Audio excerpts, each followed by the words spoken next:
Mi hijo estaba actuando raro, así que fingí un viaje y puse una cámara en su oficina.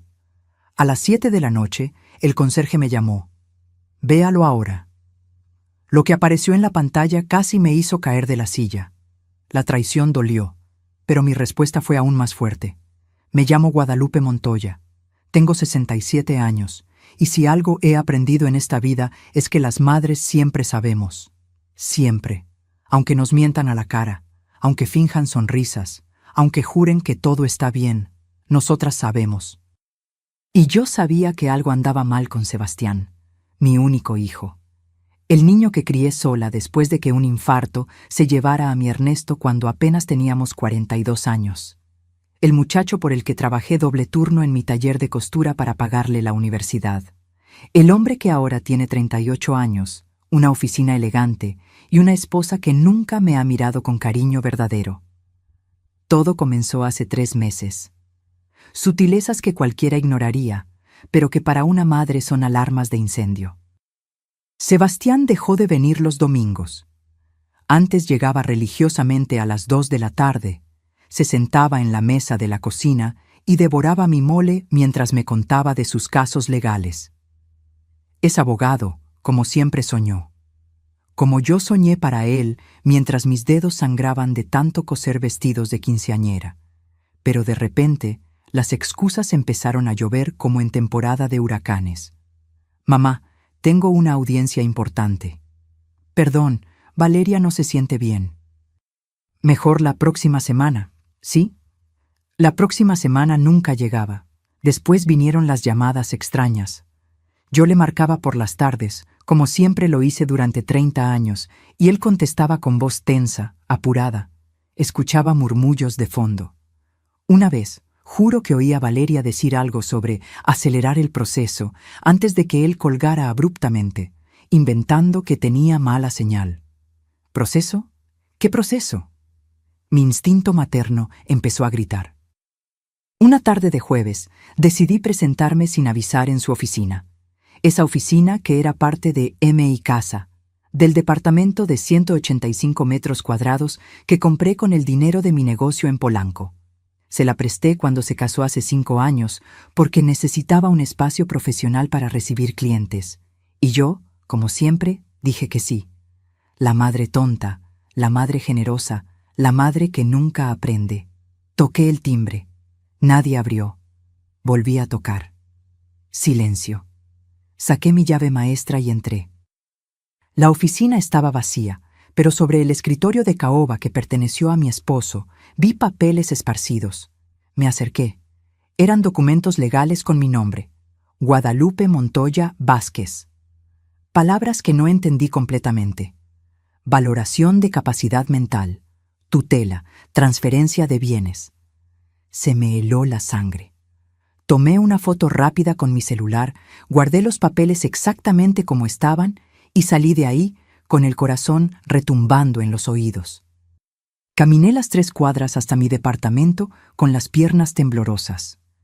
Entré, cerré la puerta y me senté en mi sillón de terciopelo café, ese que Ernesto me regaló en nuestro aniversario número 15. No lloré. Todavía no, porque algo en mí, algo forjado en años de viudez y trabajo duro, me dijo que esto era apenas el principio, que si lloraba ahora, no tendría fuerzas para lo que venía. Esa noche no pude dormir. Di vueltas en la cama revisando cada conversación reciente con Sebastián.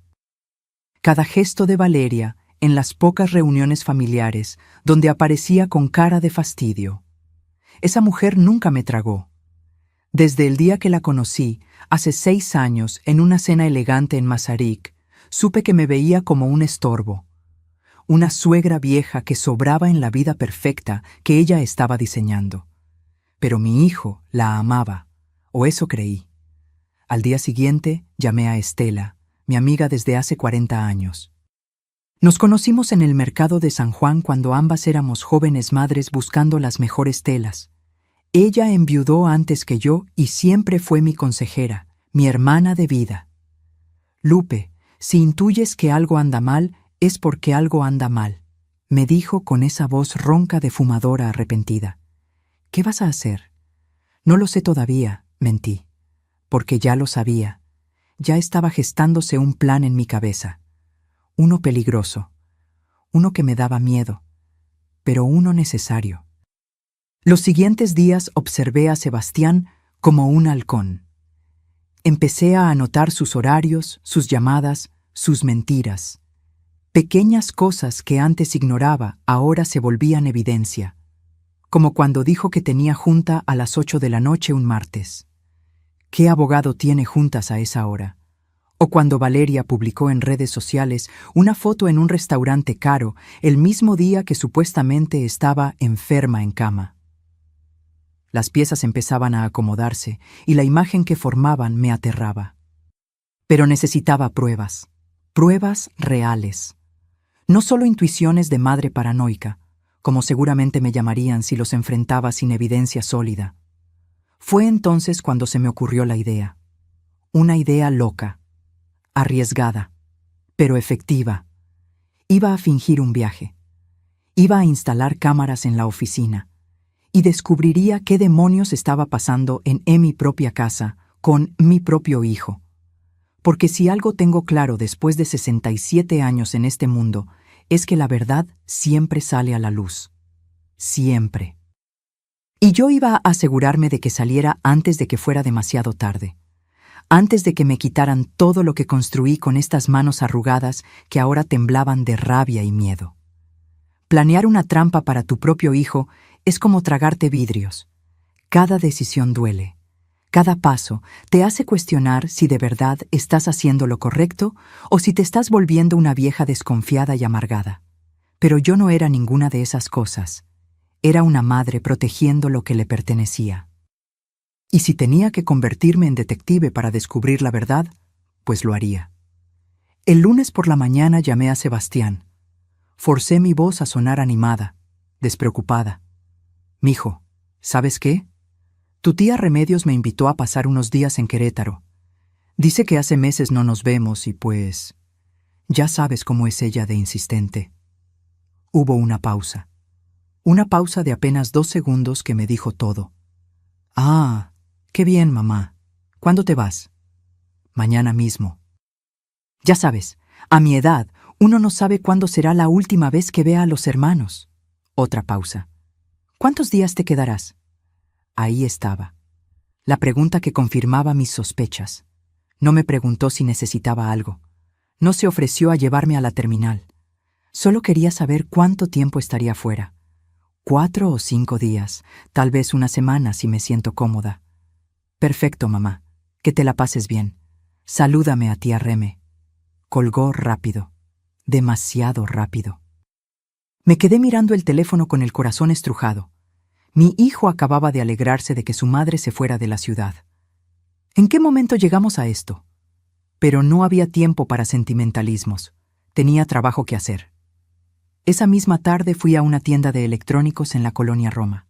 El muchacho del mostrador, un chico delgado con lentes gruesos y playera de videojuegos, me miró con escepticismo cuando le expliqué lo que necesitaba. «Señora, ¿está segura de que quiere cámaras con transmisión en vivo?» «Completamente segura, y que tengan buena resolución. Quiero ver y escuchar todo perfectamente». Me vendió 2 cámaras pequeñas, casi invisibles, con audio de alta calidad y conexión directa a mi celular. Me costaron 8,400 pesos. Dolió gastar ese dinero, pero la verdad no tiene precio. «¿Necesita que alguien se las instale?», preguntó el chico. «No, yo me encargo». Esa noche, con el corazón golpeándome el pecho, fui al departamento donde está la oficina de Sebastián. Usé mi llave. Entré como ladrona en mi propia propiedad. ¡Qué ironía más amarga! La primera cámara la coloqué dentro de un portarretratos que tiene una foto de Sebastián recibiendo su título universitario.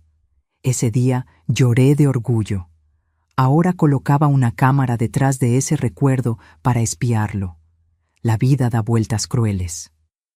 La segunda la escondí en una planta artificial que Valeria había puesto en un estante alto. Nunca le gustaron las plantas de verdad porque dan trabajo. Debí saberlo desde entonces que esa mujer no estaba hecha para cuidar nada ni a nadie. Probé las cámaras con mi celular. Perfecto. Ángulo completo del escritorio. Audio nítido. Si algo pasaba ahí, yo lo vería y lo escucharía todo. Antes de irme, me quedé parada en medio de esa oficina. Los libros de derecho en los estantes. El diploma enmarcado.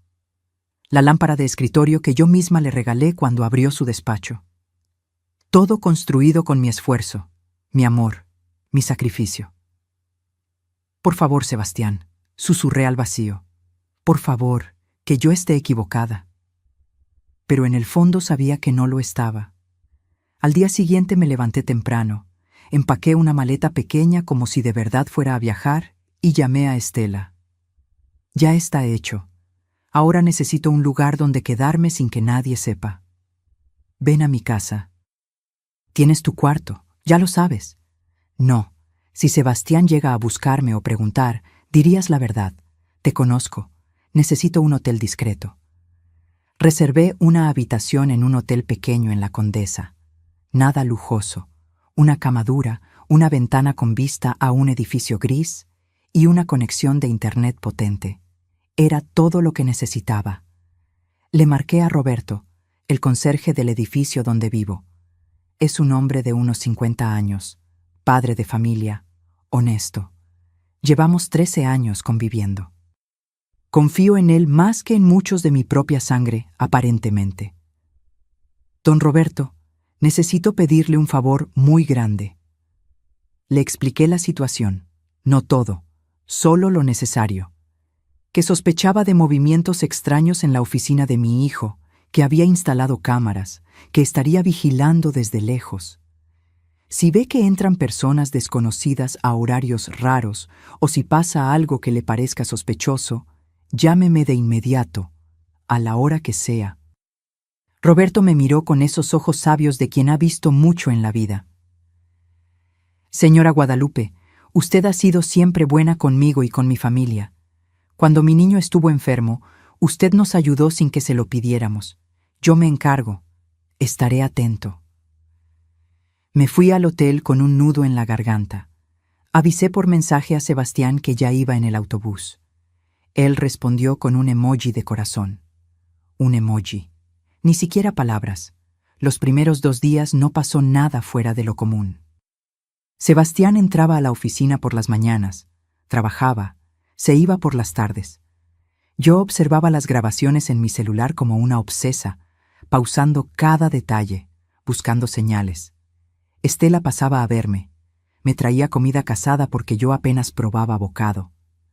Lupe, ¿y si no encuentras nada? ¿Y si todo está en tu cabeza?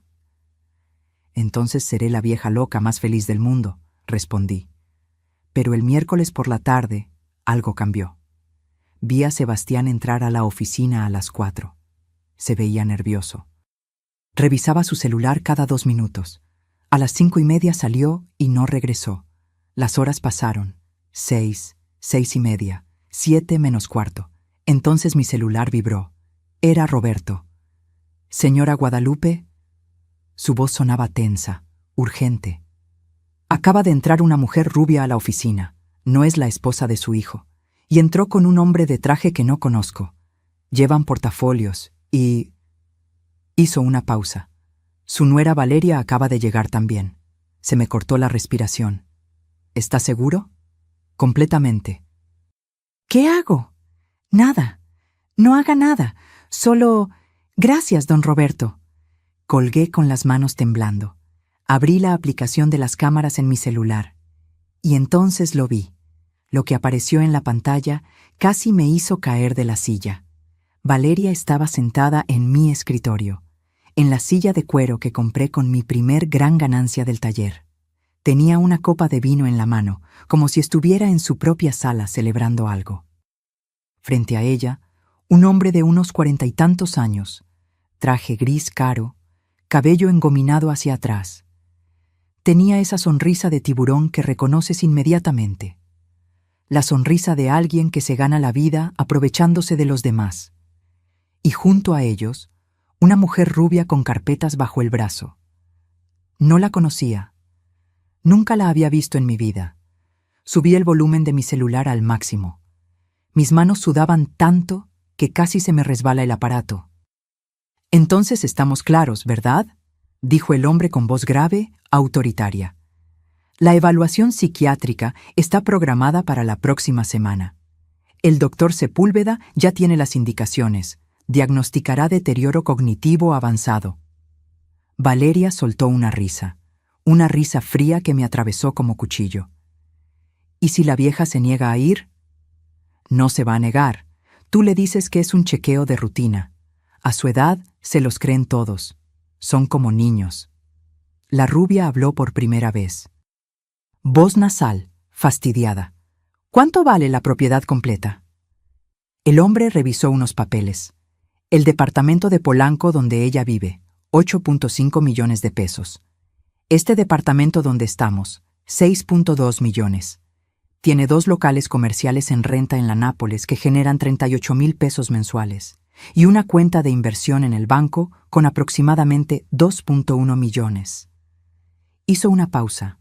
En total, estamos hablando de un patrimonio cercano a los 17 millones de pesos. Se me fue el aire de los pulmones. 17 millones. El resultado de 35 años trabajando de sol a sol, de coser hasta que los dedos me sangraban, de ahorrar cada peso, de invertir con inteligencia, de levantarme a las 5 de la mañana durante décadas.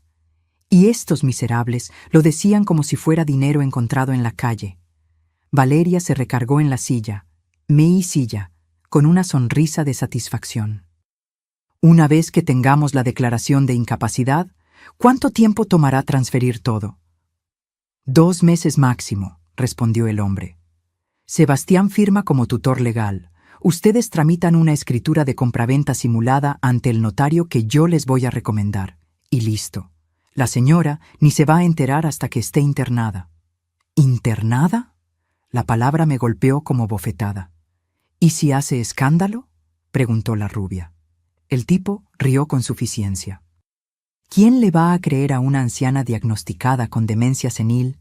Además, el asilo que tengo contemplado es discreto. Caro, pero discreto. Con los 2.1 millones de su cuenta de inversión alcanza para tenerla ahí unos 3 años. Para entonces ya habremos liquidado las propiedades y estaremos tranquilos. Valeria levantó su copa. Por mi querida suegra, que tanto nos ha dado y tanto más nos va a dar. Los 3 brindaron. Brindaron con mi vino, en mi oficina. Planeando robarme todo y encerrarme como animal. Quise gritar, quise vomitar, quise atravesar la pantalla del celular y arrancarles los ojos. Pero me quedé paralizada, mirando esa escena infernal con lágrimas silenciosas, rodando por mis mejillas. Entonces escuché que se abría la puerta de la oficina. Entró Sebastián. Mi corazón dio un salto. Ahora, pensé, ahora mi hijo va a defender a su madre, va a echar a estos ladrones, va a... Pero Sebastián cerró la puerta detrás de él con calma. Se aflojó la corbata y se sentó en el sofá lateral como si nada. ¿Ya terminaron?, preguntó con voz cansada. Valeria se levantó y fue hacia él. Le acarició el cabello. Ya casi, mi amor. El licenciado Gamboa estaba repasando los últimos detalles. Bien, dijo Sebastián, y luego con un suspiro. Mientras menos sepa mi madre, mejor. No quiero que sufra innecesariamente. Algo se rompió dentro de mí en ese momento. No fue mi corazón. Eso ya estaba roto desde que vi la primera imagen. Fue algo más profundo, algo que no tiene nombre, la confianza absoluta, la fe ciega, el amor que una madre tiene por el hijo que cargó 9 meses, que amamantó, que cuidó en cada enfermedad, que defendió de todos. Todo eso se hizo polvo. Valeria volvió a sentarse. ¿Ella sospecha algo? Sebastián negó con la cabeza. Nada. De hecho, está feliz en Querétaro con mi tía. Me mandó mensaje diciendo que tal vez se quede toda la semana. Se rieron. Los 4 se rieron. Y yo seguía ahí, en esa habitación de hotel barata, con el celular temblando en mis manos, viendo cómo mi hijo, planeaba mi destrucción. El licenciado Gamboa sacó un folder. Necesito que firmemos el contrato de mis honorarios. Son 450,000 pesos. 150,000 ahora, el resto cuando se concrete la transferencia de propiedades. Valeria no dudó ni un segundo. Perfecto. Sebastián, saca el cheque. Mi hijo obedeció como perrito faldero. Sacó su chequera y firmó. 450,000 pesos. Por arruinarme la vida. La reunión continuó otros 20 minutos. Revisaron fechas, estrategias, contactos. La rubia resultó ser una trabajadora social corrupta que falsificaría reportes de visitas domiciliarias inventando que yo vivía en condiciones deplorables. Cada palabra era un clavo más en mi ataúd. Cuando finalmente se fueron, Valeria y Sebastián se quedaron solos en la oficina. Ella se acercó a él y lo besó. Un beso largo, asqueroso. Cuando tengamos todo el dinero, nos vamos a vivir a Cancún. Compramos esa casa frente al mar que vimos, y tu madre, bueno, que se pudra en donde sea que la metan. Sebastián no dijo nada. No la contradijo, no me defendió, no mostró ni una pizca de remordimiento. Solo la abrazó. Y ahí, en ese abrazo traicionero, entendí que había perdido a mi hijo hace mucho tiempo. Probablemente desde el día que esa víbora entró en su vida y le llenó la cabeza de ambición y maldad. Apagué la pantalla del celular. Ya no podía ver más. Me dejé caer en la cama. Y entonces, sí, lloré. Lloré como no había llorado desde el día que enterré a Ernesto. Lloré por el niño que abracé la primera vez. Por el muchacho que me regalaba flores con su primer sueldo. Por el hombre que juró que siempre me cuidaría. Lloré por la madre que fui. Y por la tonta que seguía siendo. Pero después de llorar por 3 horas, algo cambió. Me sequé las lágrimas, me lavé la cara, me miré al espejo. Y esa mujer de 67 años con ojeras profundas y cabello canoso me devolvió una mirada que no había visto en años, una mirada de guerra. Se equivocaron, le dije a mi reflejo. Se equivocaron conmigo. Porque si algo aprendí de mis años de viudez y lucha es que una mujer que construyó un imperio desde cero no se deja destruir sin pelear. Y yo apenas estaba empezando. No dormí esa noche, ni la siguiente, ni la que siguió. Me quedé en ese cuarto de hotel, revisando las grabaciones una y otra vez. Cada palabra, cada gesto, cada maldita sonrisa de complicidad entre esos buitres. Tomé notas, nombres, fechas, montos, todo lo que mencionaron. Licenciado Mauricio Gamboa. Lo busqué en internet. Tenía un despacho en Santa Fe, especializado en derecho patrimonial y sucesiones. En la foto de su página web aparecía con esa misma sonrisa de tiburón. Los comentarios online eran contradictorios. Algunos clientes satisfechos, otros acusándolo de prácticas turbias. Un patrón claro: el hombre no tenía escrúpulos. La rubia era Carolina Mendizábal, trabajadora social con cédula profesional, pero con un historial dudoso. Encontré una nota periodística de hace 2 años donde la habían investigado por falsificar documentos en un caso de herencia. Nunca le comprobaron nada, pero la sombra estaba ahí. Y el doctor Sepúlveda. Ese fue más difícil de rastrear. Había 3 psiquiatras con ese apellido en la Ciudad de México. Pero solo uno tenía clínica privada en Polanco y ofrecía evaluaciones discretas para adultos mayores. Todos los días veía las grabaciones. Sebastián iba y venía de la oficina. A veces solo, a veces con Valeria. Revisaban papeles, hacían llamadas, planeaban mi funeral en vida. Una tarde, 6 días después de iniciar mi viaje, capturé algo que me heló hasta los huesos. Valeria entró sola a la oficina. Se veía nerviosa. Empezó a buscar entre los cajones del escritorio con desesperación. Sacó carpetas, documentos, revolvió todo. Hablaba sola, o más bien, hablaba por teléfono con audífonos inalámbricos. No, amor, no los encuentro. Sí, estoy segura de que tiene que haber un testamento aquí. ¿Qué? No, Sebastián no sabe que estoy buscando. Él cree que todo va a salir perfecto con lo del doctor. ¿Amor? Le estaba diciendo amor a alguien que no era mi hijo. Subí más el volumen. Me acerqué tanto a la pantalla que mi nariz casi la tocaba. Pues claro que lo amo, pero esto es dinero, Rodrigo. 17 millones. Con eso, tú y yo podemos irnos a donde sea. No, él no va a sospechar nada. Es un idiota útil que firma donde yo le digo...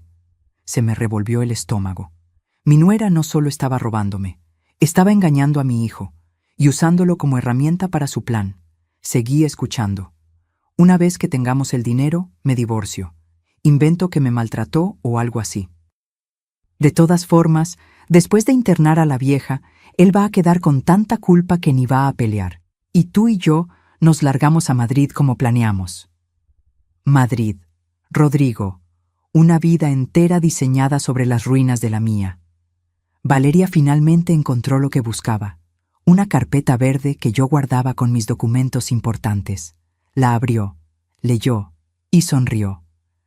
Lo tengo, el testamento.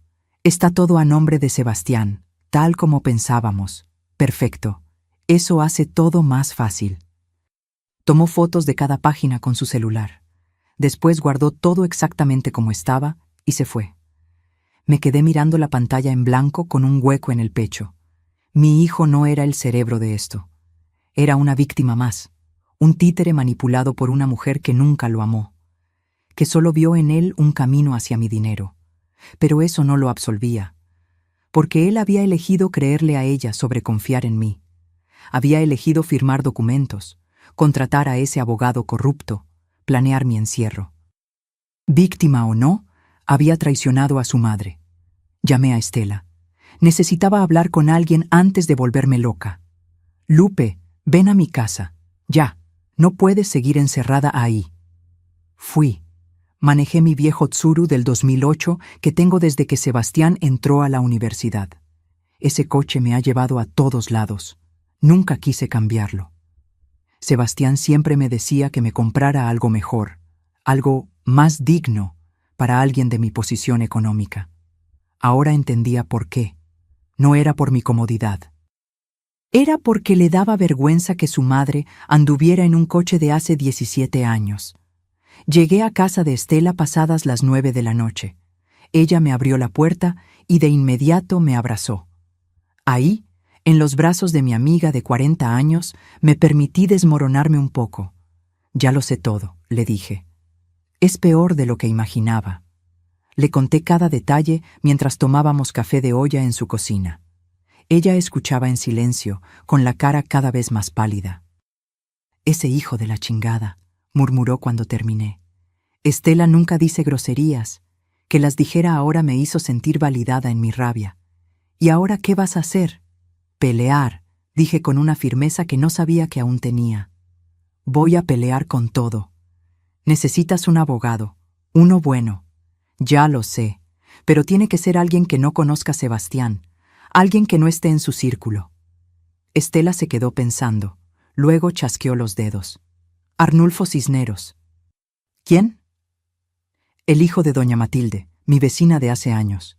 Es abogado, especializado en fraude patrimonial y derecho familiar.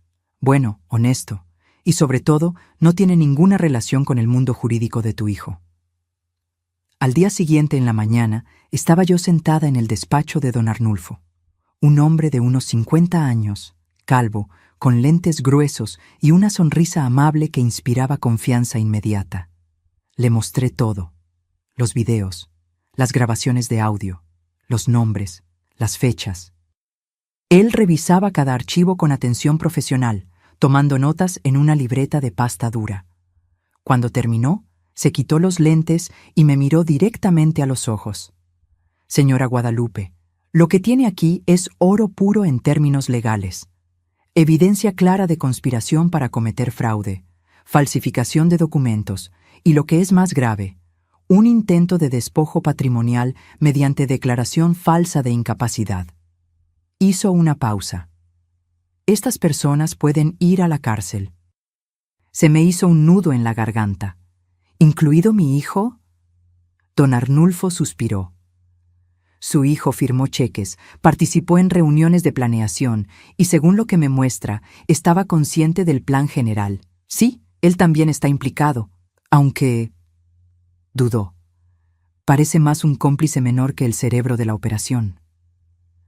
Es un idiota manipulado, dije con amargura, pero es un idiota que me iba a encerrar en un asilo. Exacto. Y eso no se puede perdonar solo porque lo engañaron. Don Arnulfo se recargó en su silla. Ahora usted tiene dos caminos. 1. Denunciamos todo inmediatamente ante el Ministerio Público. Hay elementos suficientes para que giren órdenes de aprehensión. Su hijo, su nuera y los cómplices serían arrestados en cuestión de días. ¿Y el otro camino? El otro es más estratégico. Dejamos que sigan adelante con su plan. Hasta cierto punto, los vigilamos, recopilamos más evidencia, y cuando estén a punto de concretar el fraude, ahí los detenemos. Con las manos en la masa, como dicen, la condena sería mucho más severa. Me quedé callada, procesando. ¿Qué me recomienda usted? Don Arnulfo se inclinó hacia adelante. Depende de qué quiere lograr, señora. ¿Justicia legal o justicia poética? Esa pregunta me resonó por dentro. Justicia legal era fría, rápida, burocrática. Justicia poética era otra cosa. Era mirarlos a los ojos. Era dejar que sintieran que ganaron para luego arrebatárselo todo. Era enseñarles una lección que nunca olvidarían. Poética, dije finalmente. Quiero que sientan lo mismo que yo sentí cuando los vi planeando mi destrucción. Don Arnulfo sonrió. No una sonrisa alegre, una sonrisa de guerrero antes de la batalla. Entonces vamos a necesitar paciencia, y va a doler, porque va a tener que actuar frente a ellos como si no supiera nada. Puedo hacerlo. ¿Está segura? Va a tener que abrazar a su hijo sabiendo lo que planea. Va a tener que sonreírle a su nuera. Va a tener que fingir que es la anciana frágil que ellos creen que es. Me levanté de la silla. A mis 67 años, con artritis en las rodillas y canas en la cabeza, me sentí más fuerte que nunca. Don Arnulfo, yo cosí vestidos durante 30 años. Sonreí a clientas insoportables. Trabajé enferma, enterré a mi esposo y seguí adelante sola. Crié a un hijo siendo viuda. Construí un patrimonio de 17 millones desde cero. Lo miré fijamente. Puedo fingir lo que sea necesario. Él asintió con respeto. Entonces empecemos. Regresar a casa fue como entrar a un cementerio. Todo se veía igual, pero nada se sentía igual. Las paredes color marfil que pinté hace 3 años, el sofá de terciopelo café donde Ernesto y yo soñábamos con el futuro, la mesa de comedor donde celebramos cada cumpleaños de Sebastián, todo contaminado ahora con el veneno de la traición. Llegué un domingo por la tarde, como habíamos planeado con don Arnulfo. Tenía que parecer natural. Una anciana cansada regresando de visitar a su hermana. Sebastián llegó media hora después de que le avisé. Tocó el timbre aunque tiene llaves. Eso me dolió. Como si ya no fuera su casa. Como si yo fuera una extraña a quien había que tocar la puerta. Le abrí con una sonrisa que me costó cada músculo de la cara. «Mijo, qué gusto verte». Me abrazó. Y yo tuve que abrazarlo de vuelta. Tuve que inhalar el aroma de su loción cara, sentir sus brazos alrededor de mí y fingir que no sabía que esos mismos brazos habían firmado mi sentencia. «¿Cómo te fue, mamá? ¿Cómo está tía Reme?» «Bien, bien. Ya sabes cómo es ella, platicando sin parar». Mentira sobre mentira. No había ido a Querétaro. Remedios ni siquiera sabía de este teatro macabro. Sebastián se sentó en la sala. Yo le serví agua de Jamaica que siempre le ha gustado. Actuamos como madre e hijo normal. Como si no existiera un abogado corrupto esperando 450,000 pesos por destruirme. «Mamá, ¿te has sentido bien? No sé, últimamente te veo cansada». Ahí estaba, el anzuelo, el principio de la trampa. Don Arnulfo me había advertido que empezarían a sembrar la idea de que yo estaba enferma, confundida, senil. Pues sí, mi hijo. A veces me siento un poco olvidadiza. El otro día no recordaba dónde había puesto mis lentes. Los traía puestos. Mentira. Yo tengo memoria de elefante. Pero él necesitaba escuchar eso. Vi cómo sus ojos se iluminaron apenas, un brillo casi imperceptible, la confirmación de que su plan iba por buen camino. Deberías ir al doctor, mamá, hacerte unos estudios. Ay, no. Ya sabes que no me gustan los doctores. Pero es importante. Por favor. Por mí. Por ti. Todo era por él. Nunca por mí. Bueno, si tú lo dices. De hecho, conozco un doctor excelente. El doctor Sepúlveda. Hace evaluaciones geriátricas muy completas. Ahí estaba el nombre. El psiquiatra corrupto que me diagnosticaría demente. ¿Geriátricas? Fingí ofenderme. No estoy tan vieja. Sebastián rió. Una risa falsa, hueca. Es solo un chequeo, mamá, para prevenir. Está bien. Después hablamos de eso. Cambié de tema. Le pregunté por su trabajo, por Valeria. Cada respuesta era una mentira envuelta en otra mentira. Se quedó apenas 40 minutos. Tenía cosas que hacer. Siempre tenía cosas que hacer cuando se trataba de su madre. Cuando se fue, me desplomé en el sofá. Las piernas me temblaban. Actuar frente a él había sido más difícil de lo que imaginé. Agarré el relicario de plata que siempre cargo al cuello. Dentro está la foto de Ernesto y mía el día de nuestra boda. Éramos tan jóvenes, tan llenos de sueños. Perdóname, mi amor, le susurré a la foto. Perdóname por no haber criado mejor a nuestro hijo. Los siguientes días fueron una tortura calculada. Valeria empezó a visitarme, algo que nunca hacía. Llegaba con cara de preocupación falsa y palabras envenenadas disfrazadas de cariño. Suegra, Sebastián me contó que has estado olvidadiza. ¿Cómo te sientes? Bien, hija. Solo son cosas de la edad. Odiaba llamarla hija, pero tenía que hacerlo. Ella se sentaba en mi sala, tomaba mi café y estudiaba cada uno de mis movimientos como científico observando un experimento. Una tarde, mientras yo fingía buscar mis llaves que había perdido, las tenía en la bolsa, la vi tomar fotos discretas de la casa con su celular. Seguramente para mostrárselas a la trabajadora social corrupta como evidencia de que vivía en el desorden. Pero mi casa estaba impecable, como siempre. 2 semanas después del regreso de Querétaro, Sebastián volvió con el tema del doctor. Mamá, ya te conseguí cita con el doctor Sepúlveda. Es este viernes a las 11. ¿Este viernes? Pero tengo... No tienes nada, mamá, y es importante, por favor. La forma en que dijo, por favor, sonaba más a orden. Está bien. Don Arnulfo me había preparado para esto. Iría a la cita. Dejaría que el doctor fraudulento hiciera su teatrito. Pero yo llevaría mi propia sorpresa. El viernes llegó. Sebastián pasó por mí. Me llevó a una clínica privada en Polanco. Todo elegante, moderno, impersonal. El doctor Sepúlveda era un hombre de unos 60 años, pelo gris perfectamente peinado, bata blanca impoluta. Me recibió con sonrisa profesional. Señora Guadalupe, mucho gusto. Pase, por favor. Sebastián intentó entrar conmigo. Prefiero que sea a solas, por protocolo, dijo el doctor. Mi hijo se quedó en la sala de espera. Una vez solos, el doctor Sepúlveda cambió completamente. La sonrisa se volvió mecánica. Vamos a hacer unas pruebas sencillas, señora.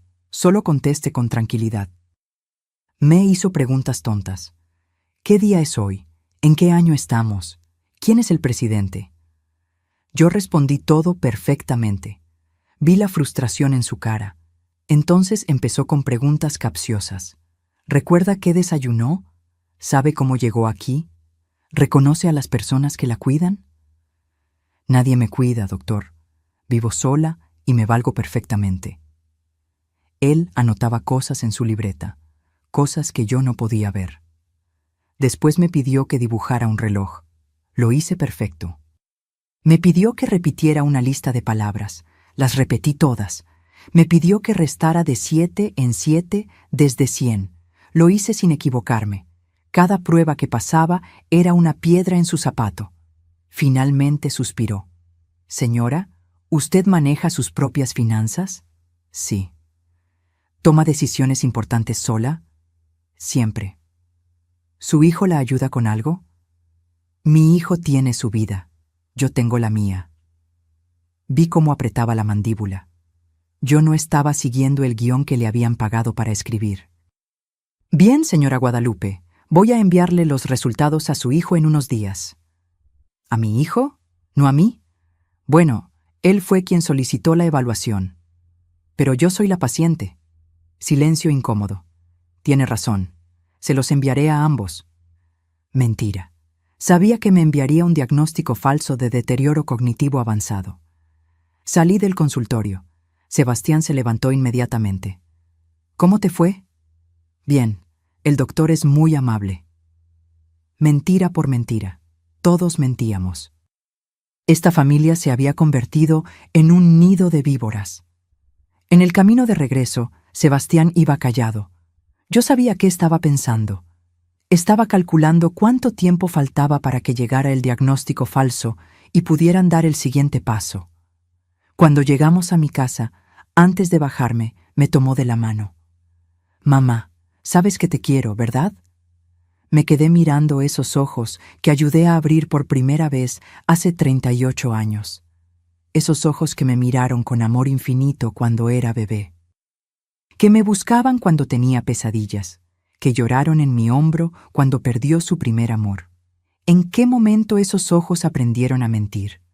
Lo sé, mi hijo. Pero ya no lo sabía. Ya no sabía nada de este hombre que llevaba el apellido de mi esposo muerto y actuaba como un extraño. Me bajé del coche, entré a mi casa, cerré la puerta, y ahí, recargada contra la madera fría, finalmente dejé salir el sollozo que había estado conteniendo. Lloré por el hijo que perdí. Por la familia que nunca existió realmente.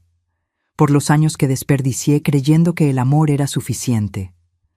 Pero cuando se me acabaron las lágrimas, me sequé la cara, me serví un vaso con agua y llamé a don Arnulfo.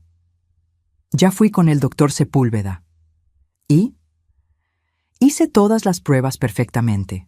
Él se veía frustrado.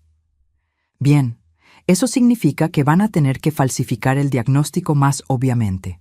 Mejor evidencia para nosotros. ¿Cuánto tiempo más tengo que fingir? Paciencia, señora Guadalupe. Los estamos acorralando. Pero necesitamos que den el siguiente paso, que intenten hacer la transferencia. Ahí los atraparemos. Colgué el teléfono. Paciencia, esa palabra otra vez. Pero mi paciencia se estaba agotando junto con mi corazón.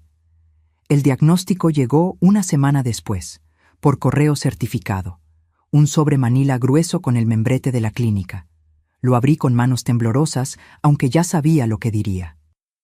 Deterioro cognitivo moderado a severo. Se recomienda supervisión permanente. Incapacidad para tomar decisiones financieras o legales de manera autónoma. Sugerencia de tutela familiar inmediata. Cada palabra era una mentira. Una mentira pagada con 450,000 pesos. Le tomé foto al documento y se lo envié a don Arnulfo. Su respuesta fue inmediata. Perfecto. Es evidencia clarísima de falsificación. Guarde el original en lugar seguro. Guardé el sobre en una caja fuerte que tengo escondida detrás de un cuadro en mi recámara. Nadie sabe de esa caja, ni siquiera Sebastián. Ahí dentro están todos mis documentos importantes, escrituras, testamento, pólizas de seguro, y ahora las pruebas de la traición de mi hijo. 2 días después, Sebastián llegó con Valeria. Era sábado por la tarde. Yo estaba preparando pozole, como hacía cada sábado desde que Sebastián era niño. Una tradición que antes nos unía. Ahora era solo teatro. Mamá, necesitamos hablar. El tono era serio, ensayado. ¿Pasa algo malo? Valeria se sentó en el sofá como dueña y señora. Sebastián permaneció de pie, nervioso. Llegó tu diagnóstico del doctor Sepúlveda. Ah, sí, yo también lo recibí. ¿Lo leíste? Claro, dice que estoy mal de la cabeza. Silencio incómodo. No es que estés mal, mamá, es que necesitas ayuda, apoyo. Estoy bien, Sebastián. Cocino, limpio, manejo, pago mis cuentas. ¿Qué más quieres? Valeria intervino con esa voz melosa que usaba cuando quería manipular. Suegra, es por tu bien. A tu edad, estas cosas empeoran rápido. Necesitas que alguien te cuide. Nadie me va a cuidar. Yo me cuido sola. Mamá, no es negociable. La forma en que Sebastián dijo eso me heló la sangre. No es negociable, como si yo fuera una niña, como si mi opinión no importara. ¿Qué quieres decir con eso? Él sacó unos papeles de su portafolio. Hablé con un abogado. Voy a tramitar una tutela. Es un proceso legal donde yo me hago responsable de tus decisiones, de tus finanzas, de tu bienestar. ¿Me estás quitando mi libertad? Te estoy protegiendo. Me levanté de la silla. La rabia me quemaba por dentro, pero tenía que controlarla. Todavía no era el momento. No firmo nada. No necesitas firmar. Con el diagnóstico médico es suficiente. Valeria sonrió apenas. Esa sonrisa de victoria que tanto ensayaba. Además, continuó Sebastián, hablé con la familia. Con tía Hortensia, con tío Evaristo, con tus primos. Les expliqué la situación. Todos están de acuerdo en que es lo mejor. Se me cortó la respiración. ¿Les dijiste a todos que estoy loca? No estás loca, mamá. Estás enferma. No estoy enferma. Ese doctor es un fraude. Sebastián y Valeria intercambiaron miradas. La mirada de, ya ves, está paranoica tal como dijimos. Mamá, por favor, no hagas esto más difícil. Fuera de mi casa. ¿Qué? Que se vayan. Los dos. Ahora. Sebastián dio un paso hacia mí. ¡Mamá! ¡Fuera! Mi grito resonó en las paredes. Valeria se levantó inmediatamente, asustada. Sebastián se quedó ahí, mirándome como si yo fuera un animal salvaje. Vamos, le dijo Valeria jalándolo del brazo. Ya ves cómo se pone, está peor de lo que pensábamos. Se fueron, y yo me quedé sola entre las ollas de pozole que nadie iba a comer. Pero lo peor aún no había pasado. 3 días después, mi celular empezó a sonar sin parar. Tía Hortensia, tío Evaristo, mi prima Leonor, mi sobrina Patricia, todos preguntando, preocupados, confundidos. Sebastián les había dicho que yo estaba mal, que me negaba a recibir ayuda, que estaba en peligro. Tuve que explicarles a cada uno que estaba perfectamente bien, que era un malentendido, que Sebastián estaba exagerando. Algunos me creyeron, otros no. ¡Ay, Lupita! Pero es que él es tu hijo. ¿Por qué te mentiría? ¿Por qué? Por 17 millones de razones. El golpe final llegó el domingo siguiente. Sebastián organizó una reunión familiar en su casa. Me llamó para decirme que era importante que fuera, que necesitábamos resolver esto en familia. Don Arnulfo me dijo que fuera, que era parte del plan, que necesitaba ver hasta dónde eran capaces de llegar. Llegué a las 4 de la tarde. La casa de Sebastián en Las Lomas, una casa que compraron hace 2 años con dinero que yo les presté y nunca me devolvieron.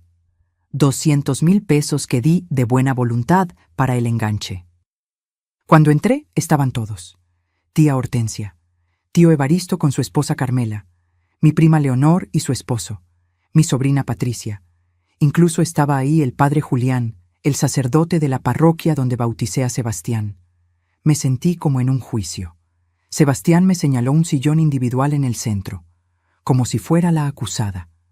Gracias por venir, mamá. Siéntate, por favor. Me senté. Todos me miraban con mezcla de lástima y preocupación. Valeria estaba en la cocina, preparando café. La anfitriona perfecta. Sebastián se puso de pie frente a todos. Los reuní porque necesito su apoyo. Mamá está enferma, tiene deterioro cognitivo, pero se niega a aceptarlo. Tía Hortensia, la hermana mayor de mi difunto esposo, habló con voz temblorosa. Lupita, mi amor, ¿es cierto? ¿Estás enferma? No, Tencha, estoy perfectamente bien. Sebastián sacó el diagnóstico del doctor Sepúlveda y lo pasó alrededor como evidencia en un tribunal. Todos lo leyeron.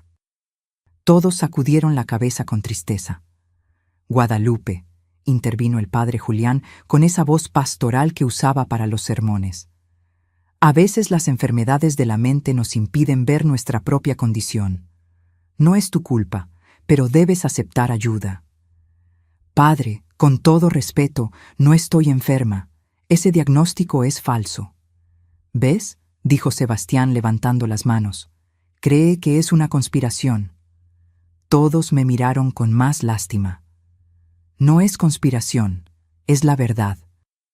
Leonor se acercó y tomó mi mano. Prima, sé que es difícil aceptarlo. Cuando mi mamá tuvo Alzheimer también se negaba. No tengo Alzheimer, no tengo nada. Sebastián continuó con su discurso preparado. Por eso necesito tramitar la tutela, para protegerla, para que no tome decisiones de las que después se arrepienta. Tío Evaristo asintió. Es lo correcto, Sebastián. Eres buen hijo. Buen hijo. Esas palabras me perforaron como balas. Valeria salió de la cocina con una bandeja de café y galletas. Servía a todos con sonrisa dulce. La nuera preocupada. La esposa solidaria.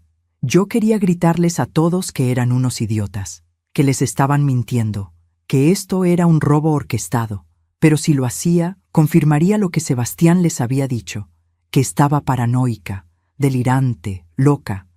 Así que me quedé callada, apretando los puños, sintiendo cómo me humillaban en público.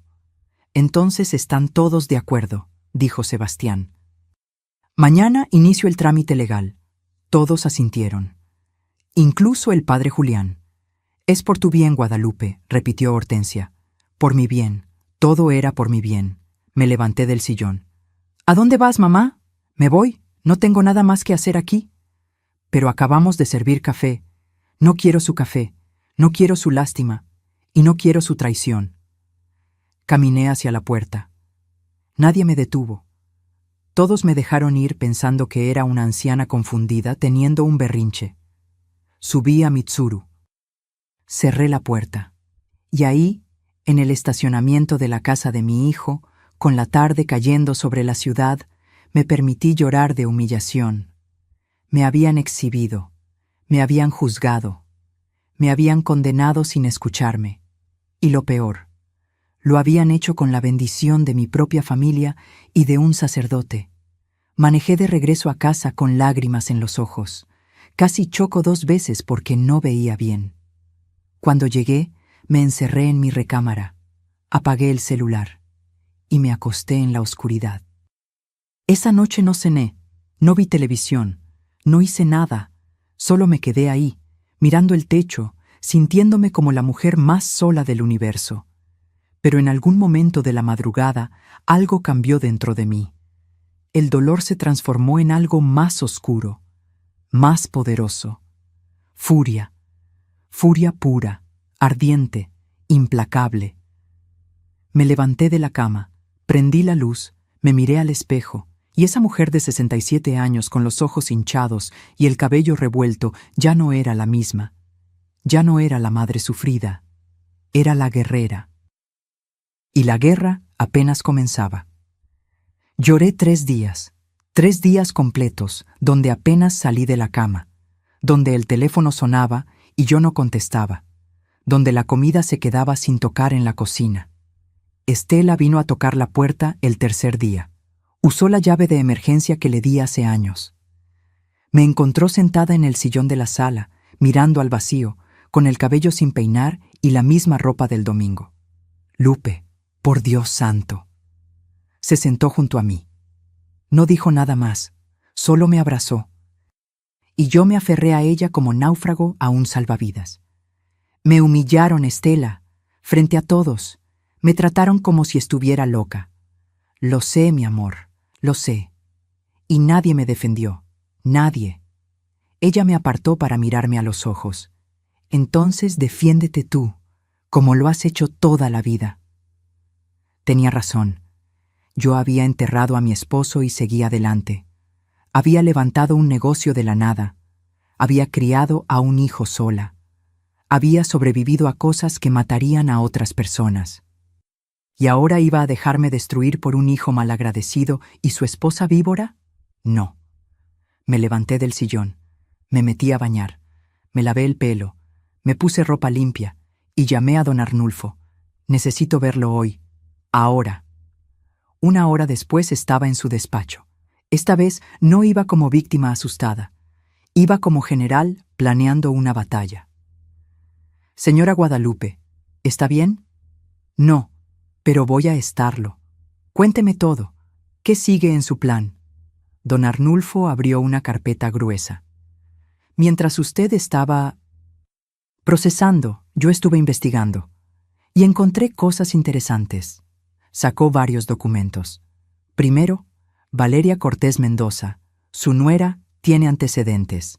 Hace 7 años defraudó a su anterior pareja en Monterrey. Le sacó 300,000 pesos y desapareció. Él nunca la demandó porque le dio vergüenza. Sentí una satisfacción oscura recorrerme.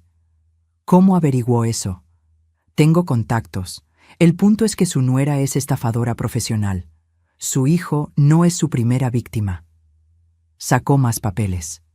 Segundo, encontré al tal Rodrigo Ibarra Soto, 35 años, instructor de gimnasio, y efectivamente es el amante de Valeria. Viven juntos en un departamento en la Narvarte que ella rentó hace 4 meses. Su hijo no tiene idea. ¿Viven juntos? Así es. Ella le dice a Sebastián que va al gimnasio 3 veces por semana. En realidad, pasa esas noches con Rodrigo. Cada revelación era un clavo más en el ataúd de Valeria. Tercero, y esto es importante, Valeria tiene deudas. Muchas deudas. Tarjetas de crédito en rojo, préstamos personales sin pagar, debe aproximadamente 580,000 pesos. ¿Mi hijo lo sabe? No. Ella ha estado pagando los mínimos con el dinero que él le da para gastos de la casa. Don Arnulfo cerró la carpeta y me miró serio.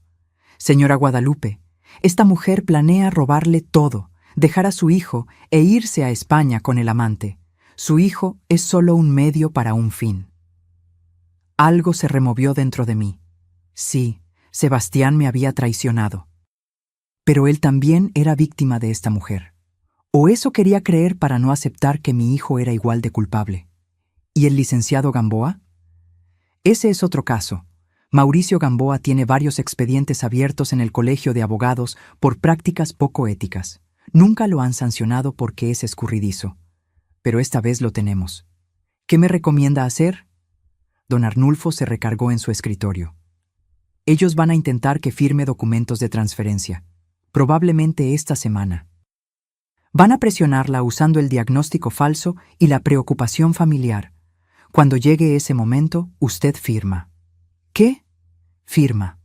Pero antes, usted y yo vamos a ir con un notario de verdad, uno que yo conozco, y vamos a hacer una declaración notarial de que usted está siendo coaccionada. Vamos a grabar su testimonio. Va a demostrar que está completamente lúcida. Y después, cuando firme los documentos falsos, tendremos prueba absoluta de fraude. ¿Y entonces? Entonces los arrestamos a todos, con evidencia irrefutable. ¿Mi hijo irá a la cárcel? Don Arnulfo no mentía. Probablemente, a menos que coopere contra los otros. Me quedé callada procesando eso. Mi hijo, en la cárcel. ¿Era eso lo que quería? Necesito pensarlo. Lo entiendo, pero no tenemos mucho tiempo. Ellos van a acelerar el proceso después de lo que pasó el domingo. Tenía razón. Los siguientes días fueron un torbellino de actividad secreta. Fui con el notario, que don Arnulfo recomendó, don Jacinto Paredes, un hombre de 70 años con reputación impecable.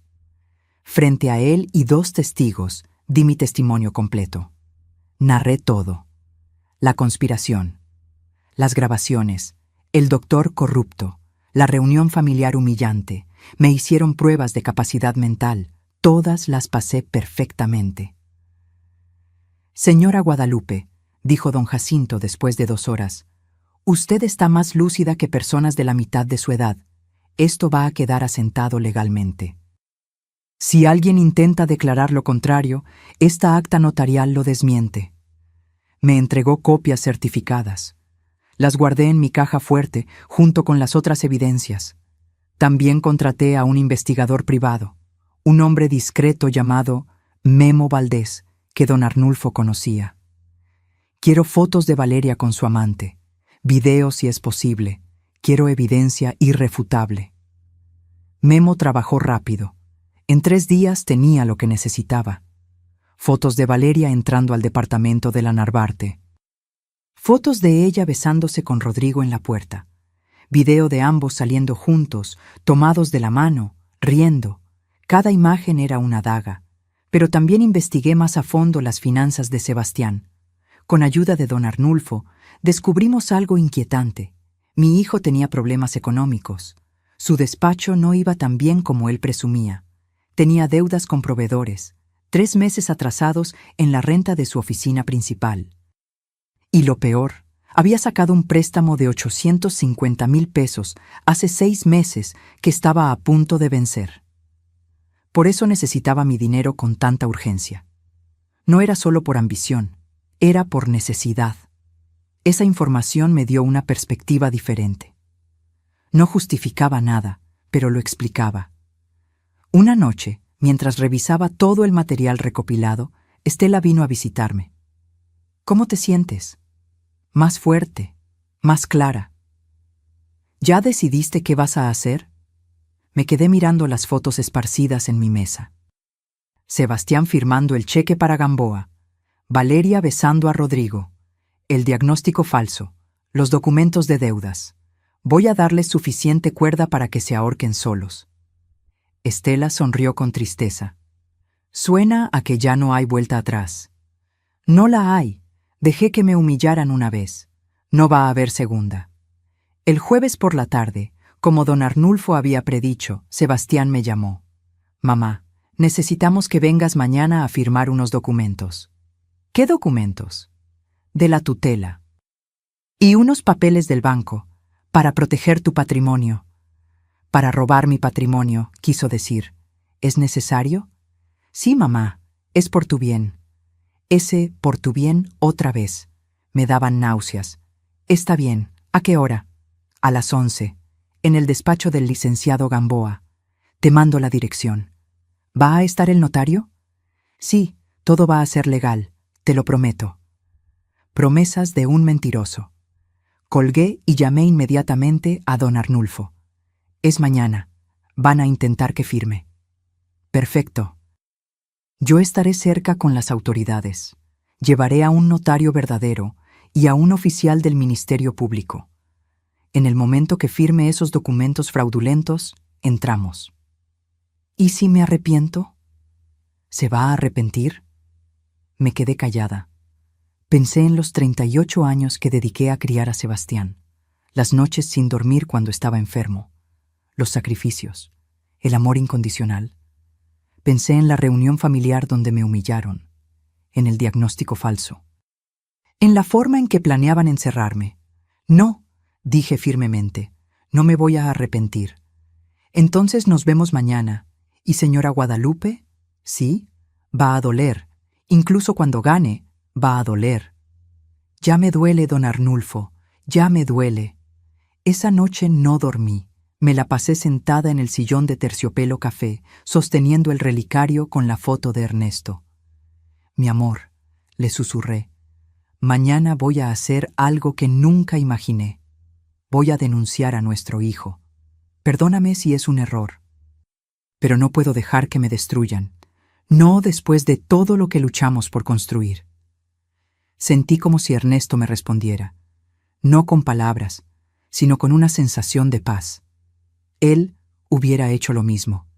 Él nunca hubiera dejado que nadie, ni siquiera su hijo, me pisoteara.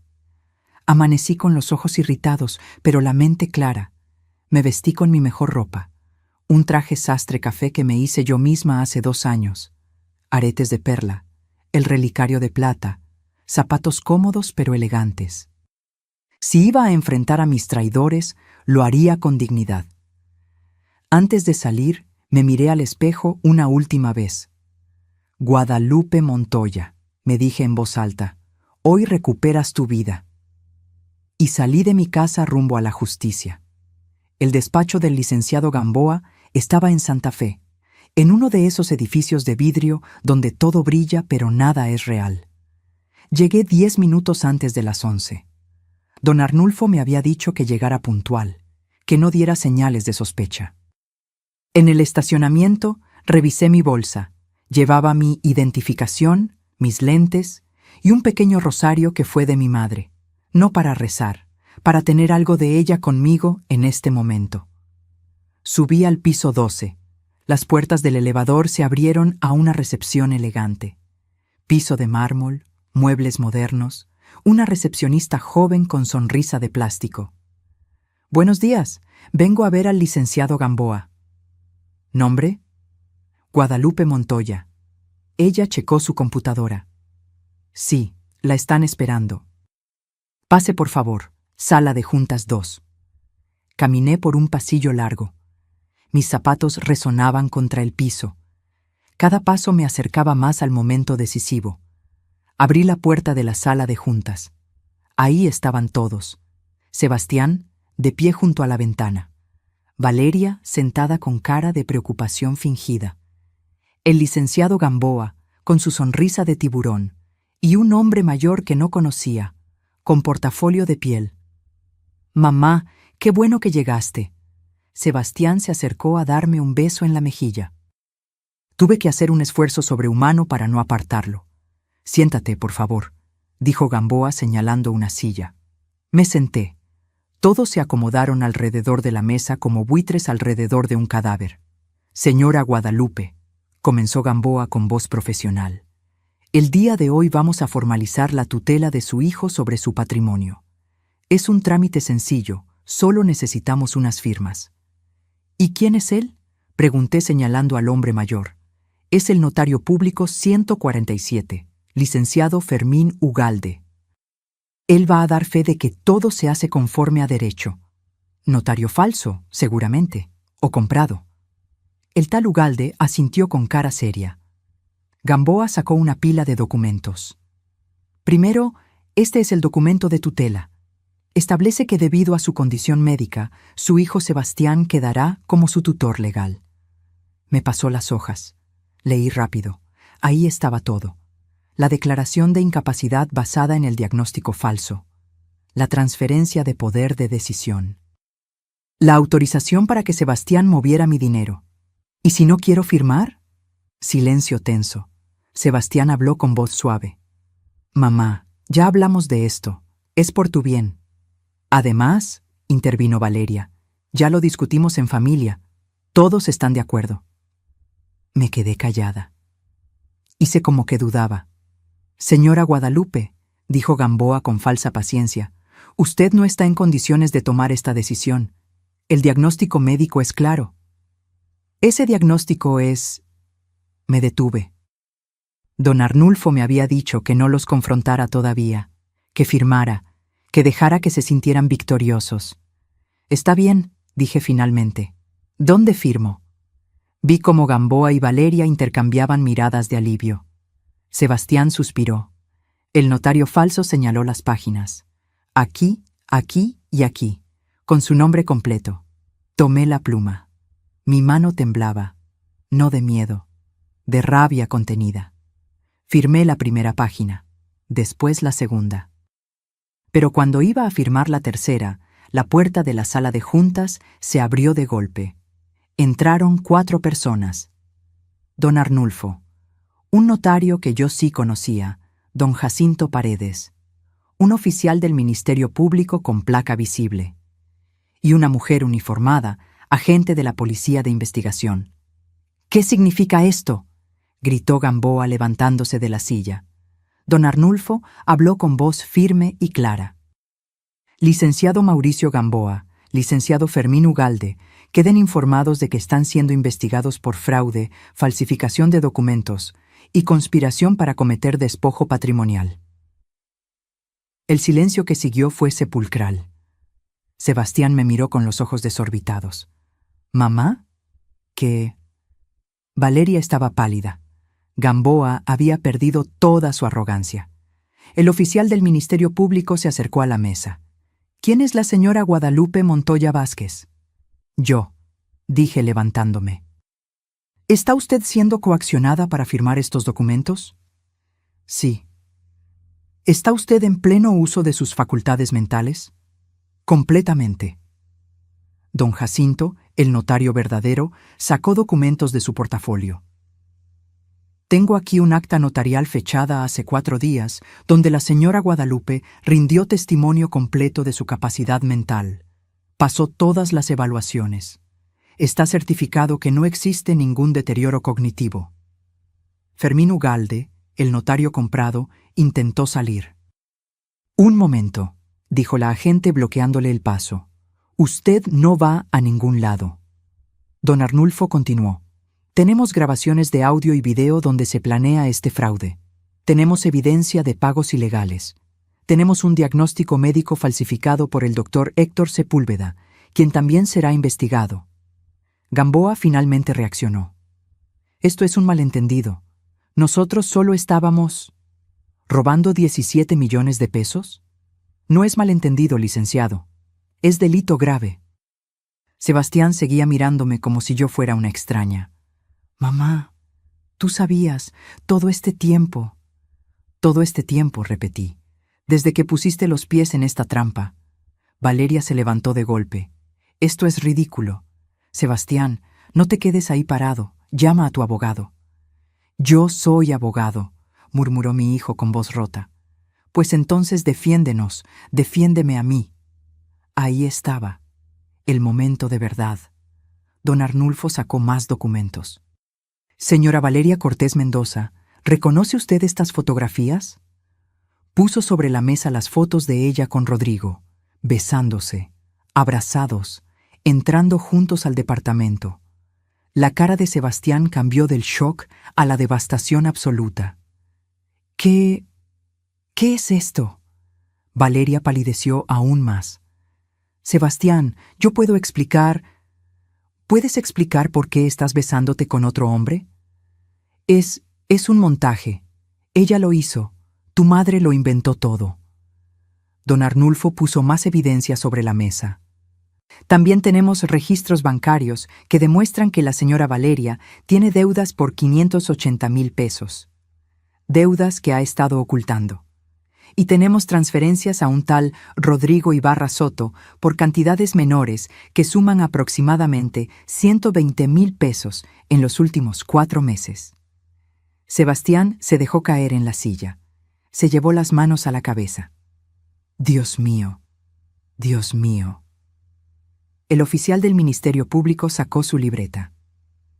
Necesito que todos permanezcan aquí mientras tomamos declaraciones. Licenciado Gamboa, licenciado Ugalde, tienen derecho a guardar silencio y a un abogado. Esto es ilegal, protestó Gamboa recuperando algo de voz. No pueden entrar así. Tenemos una orden judicial, mostró el oficial un documento. Firmada esta mañana por un juez. Ustedes están siendo investigados formalmente. Gamboa se desplomó en su silla. La agente comenzó a tomar fotos de los documentos falsos sobre la mesa. Evidencia que sería usada en el juicio. Yo seguía de pie, mirando cómo se derrumbaba todo frente a mí. Valeria intentó acercarse a Sebastián. Mi amor, escúchame. Esto no es lo que parece. Él la apartó con un gesto brusco. No me toques. No te atrevas a tocarme. Sebastián, ¿cuánto tiempo? ¿Cuánto tiempo llevas engañándome? Ella no respondió. Solo empezó a llorar. Lágrimas falsas de cocodrilo. Don Arnulfo se acercó a mí. ¿Está bien, señora Guadalupe? Sí, mentí. No estaba bien. Estaba destruida por dentro, pero estaba de pie. Y eso era lo único que importaba. Sebastián finalmente me miró. Había lágrimas en sus ojos. Mamá, yo no sabía que ella... ¿No sabías? ¿No sabías que planeaba robarme? ¿No sabías que firmaste un cheque de 450,000 pesos para un abogado corrupto? ¿No sabías que querían encerrarme en un asilo? Yo pensé... Ella me dijo que era por tu bien, que estabas enferma. No estoy enferma, Sebastián. Nunca lo estuve, y en el fondo, tú lo sabías. Él bajó la mirada. Tenía deudas, el despacho está quebrado, necesitabas mi dinero, entonces planeaste robarme. No fue así, yo pensaba devolverte todo después. Me reí, una risa amarga, sin alegría.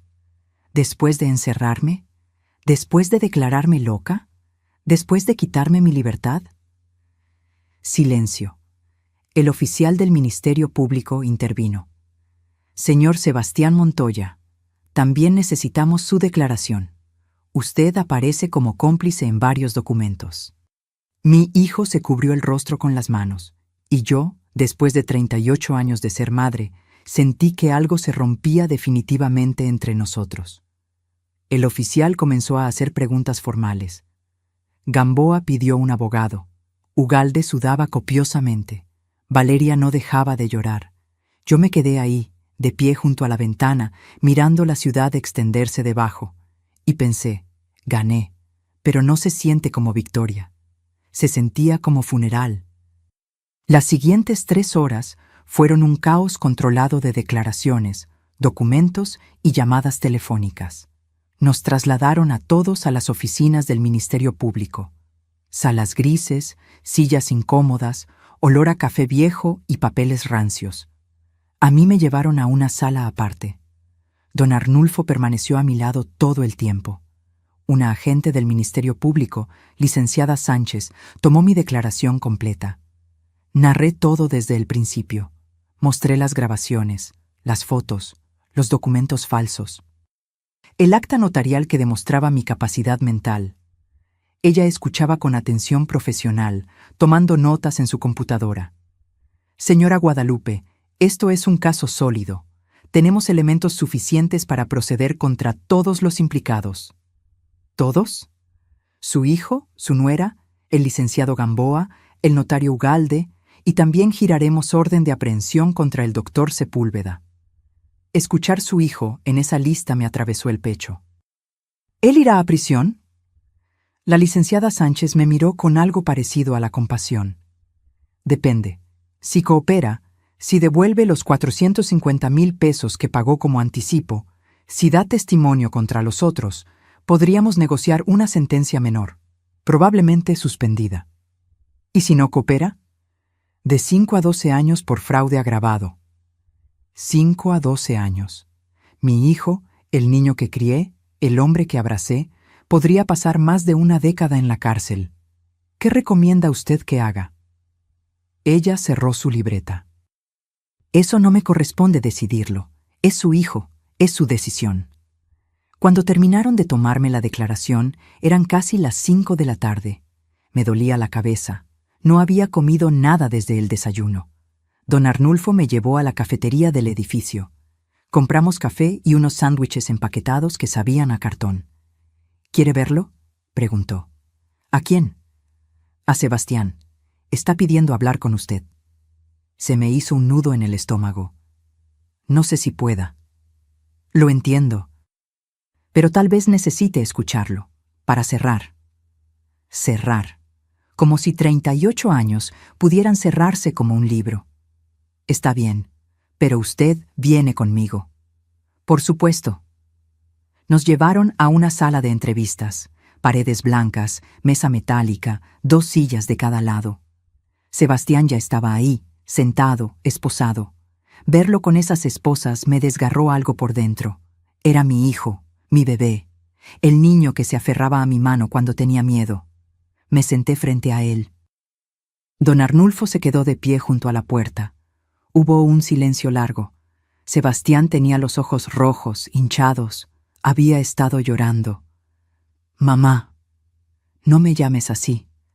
Las palabras salieron más duras de lo que pretendía. Perdóname, por favor, perdóname. ¿Perdonarte qué exactamente, Sebastián? ¿La conspiración? ¿El diagnóstico falso? ¿Los 450,000 pesos que le pagaste a ese criminal? ¿O el hecho de que planeabas encerrarme en un asilo? Él se encogió con cada palabra. Yo estaba desesperado. El despacho está en quiebra. Debo dinero a todos lados. El banco me iba a embargar la casa. Valeria me presionaba, me decía que tú tenías tanto dinero y que nosotros estábamos hundiéndonos. Así que la solución era robarme. No era robar. Yo pensaba que después, cuando todo se arreglara, te lo devolvería, te cuidaría, sería un préstamo. Me reí sin ganas.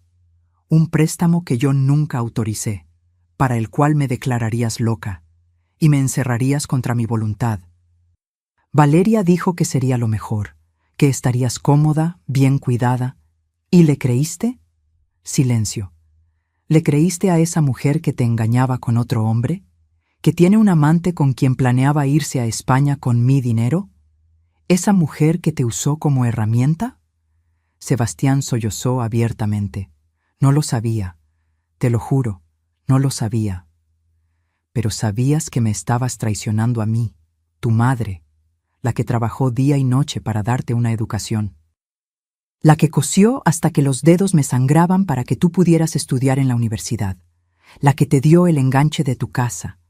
La que siempre, siempre estuvo ahí para ti. Lo sé, y me odio por ello. Se cubrió el rostro con las manos esposadas. ¿Sabes qué es lo peor, Sebastián? No es el dinero es solo dinero. Lo peor es que elegiste creerle a ella sobre mí, que cuando yo te decía que estaba bien, que no estaba enferma, tú decidiste ignorarme. Que me humillaste frente a toda la familia, que me trataste como si fuera un estorbo. Perdóname, mamá, por favor. ¿Cómo puedo perdonarte?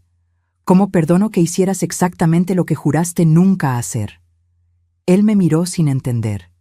Cuando tu padre murió, continué con voz temblorosa, cuando apenas tenías 12 años, tú me abrazaste en el funeral y me dijiste, «No te preocupes, mamá, yo te voy a cuidar siempre, nunca te voy a fallar». ¿Lo recuerdas? Sus ojos se llenaron de nuevas lágrimas. Lo recuerdo. Mentiste, me fallaste de la peor manera posible. Él hundió la cabeza entre sus brazos y lloró como niño pequeño. Algo dentro de mí quiso levantarse, rodearlo, consolarlo, el instinto materno que 38 años no pueden borrar. Pero me quedé sentada, quieta, porque no era yo quien necesitaba consolar, era yo quien necesitaba justicia. Don Arnulfo habló por primera vez. Sebastián, la licenciada Sánchez le ofreció un trato. Si devuelve el dinero del anticipo, si testifica contra Gamboa, Ugalde y el doctor Sepúlveda, y si acepta una reparación del daño hacia su madre, podrían reducir significativamente su sentencia. Sebastián levantó la cabeza. ¿Reparación del daño? Debe compensar a su madre por los daños emocionales y por los gastos legales que ella ha tenido que hacer. No tengo dinero, ya te lo dije, estoy en quiebra. Entonces trabajará para pagarlo, durante el tiempo que sea necesario. Sebastián me miró. ¿Eso es lo que quieres, mamá? ¿Dinero? No quiero tu dinero, Sebastián. Nunca lo quise. Lo único que siempre quise fue tu respeto, tu amor verdadero, tu lealtad.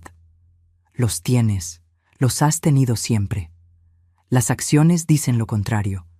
Hubo otro silencio pesado. Finalmente, don Arnulfo puso unos papeles sobre la mesa. Este es el acuerdo que el Ministerio Público está dispuesto a ofrecer. Léalo, piénselo, tiene hasta mañana para decidir. Sebastián tomó los papeles con manos temblorosas.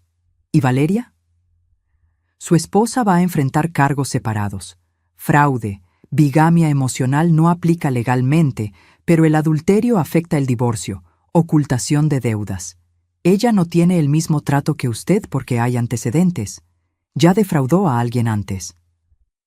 La cara de Sebastián se descompuso. ¿Cuánto tiempo? Probablemente de 7 a 10 años, sin reducción. Mi hijo se desmoronó completamente. ¿Y mis hijas? ¿Qué va a pasar con Andrea y Camila? Me congelé. Andrea y Camila, mis nietas, tenían 11 y 9 años. En medio de todo este desastre, había olvidado que ellas existían. 2 niñas inocentes que iban a pagar por los errores de sus padres. ¿Dónde están ahorita?, pregunté. con la mamá de Valeria, en Toluca. ¿Saben algo de esto? No. Les dijimos que era una junta de trabajo.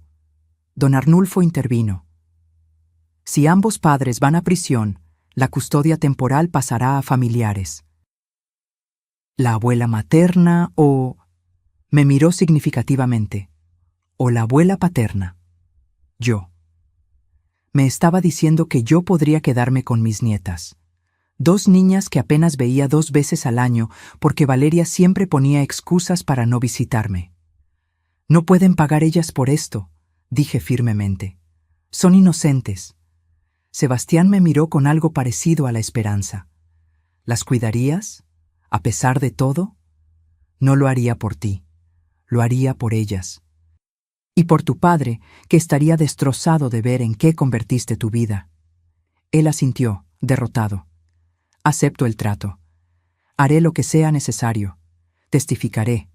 Devolveré el dinero aunque tenga que vender todo. Pero por favor, cuida a mis hijas. Don Arnulfo recogió los papeles. Entonces mañana firmaremos los documentos. Señora Guadalupe, ¿está usted de acuerdo con este arreglo? Me quedé mirando a mi hijo. Ese hombre de 38 años que parecía haber envejecido 10 en un solo día. ¿Estaba de acuerdo? No. Quería que pagara más. Quería que sufriera como yo sufrí. Pero también quería que mis nietas tuvieran aunque fuera uno de sus padres disponible eventualmente. Estoy de acuerdo, pero con una condición adicional. ¿Cuál?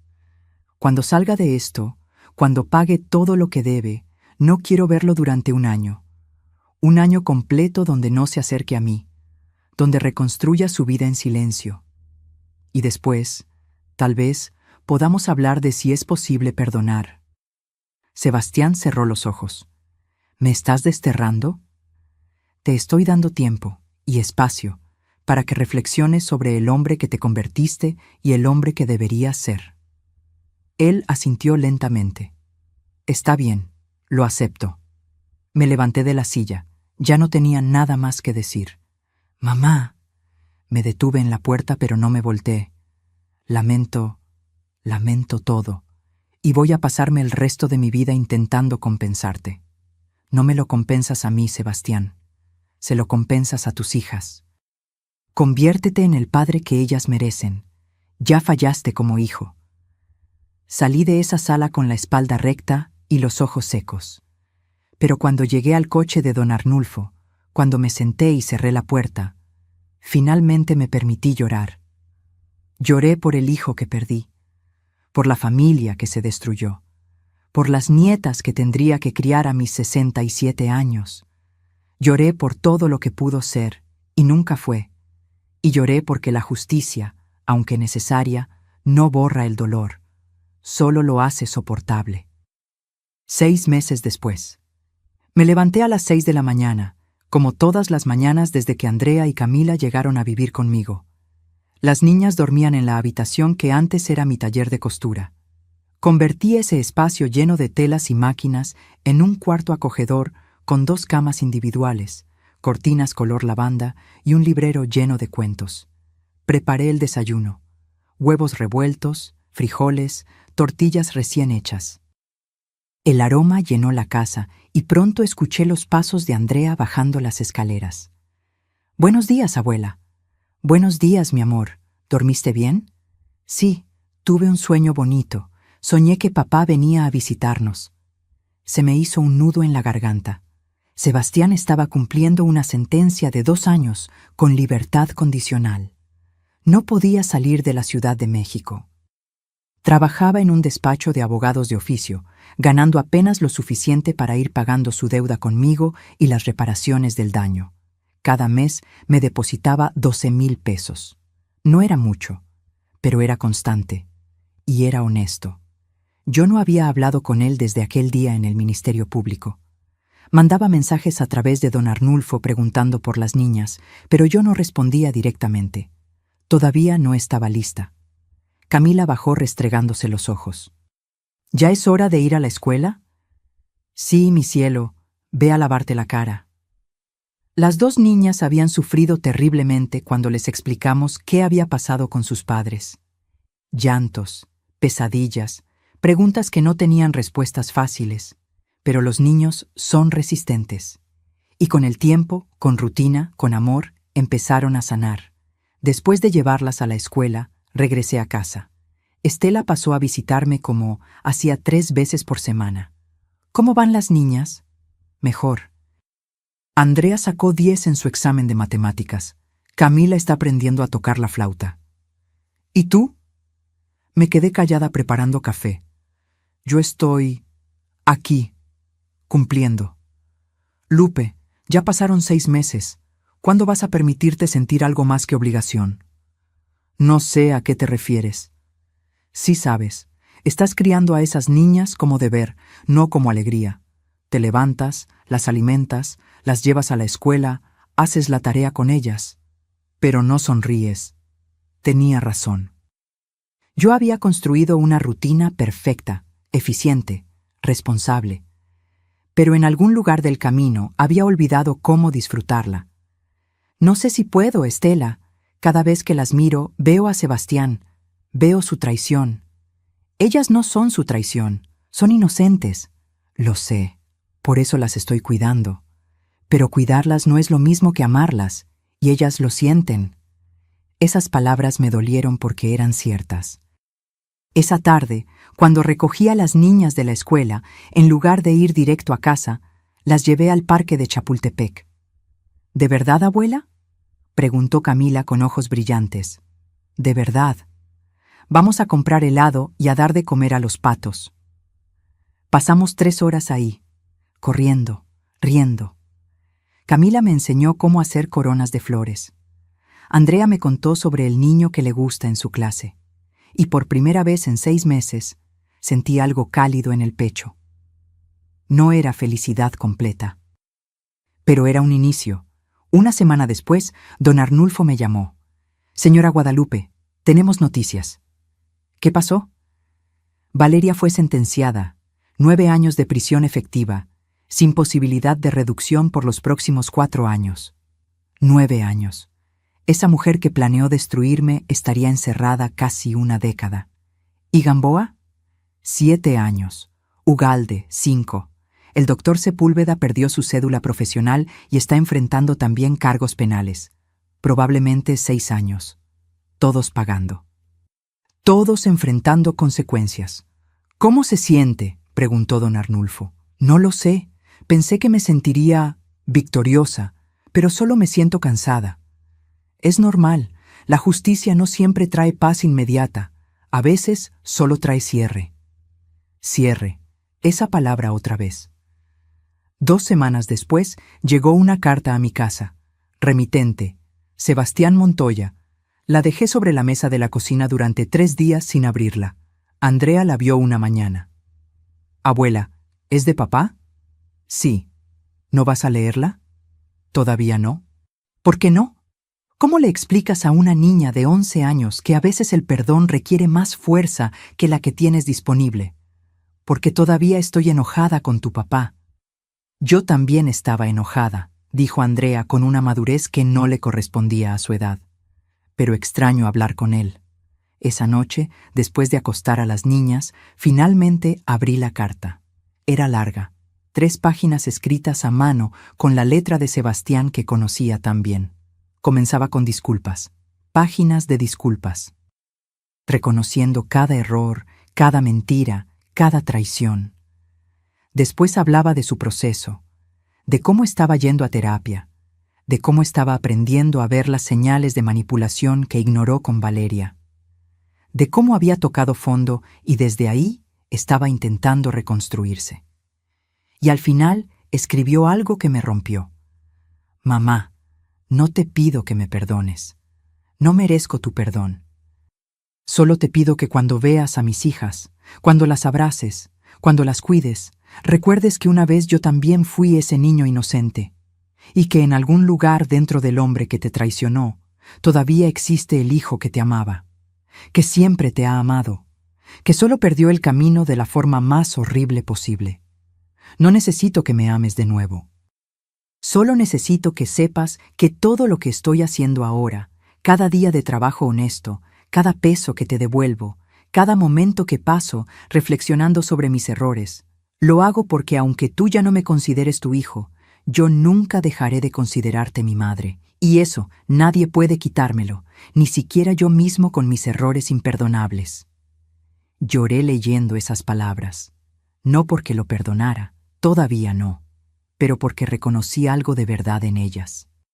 Al día siguiente le escribí una carta de respuesta, corta, directa.